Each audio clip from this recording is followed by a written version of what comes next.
একটি ছেলে শহরে চাকরি করে, সেখানে আলাদা রুম নিয়ে আলাদা বাসা নিয়ে ওইখানে থাকে।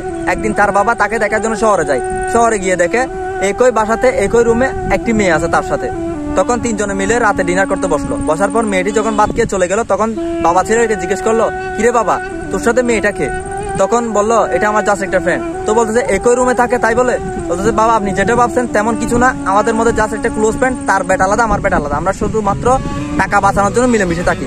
তখন বাবা হলো, তাহলে ঠিক আছে বলার পর বাবা চলে গেল। এর পরের দিন যাওয়ার পর যখন দুপুরের ভাত খেতে বসলো, তখনই কি মেয়েটির প্লেট খুঁজে পাচ্ছে না। তখন মেয়েটি ছেলেটিকে বললো, আমার প্লেটটা খুঁজে পাচ্ছি না, মনে হয় তোমার বাবা নিয়ে গেছে। তখন ছেলেটি রেগে গেল। রেগে যাওয়ার পর বলতো, সেটা তুমি কি বলছো, আমার বাবাকে চোর বলতেছো?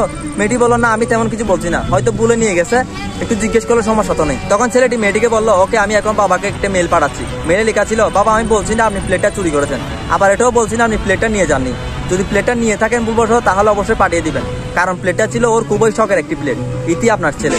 তখন বাবা মেসেজটা 1 ঘন্টা পর সিন করে বাবা একটা মেসেজ লিখলো।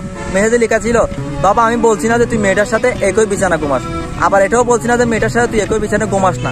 যদি মেয়েটার সারা সপ্তাহ মিলে তার বিছানায় একবার হলে ঘুমাইতো, তাহলে তার বালিশের নিচে প্লেটটা ঠিকই পাইতো, কারণ প্লেটটা আমি ওখানে লুকিয়ে রাখছিলাম।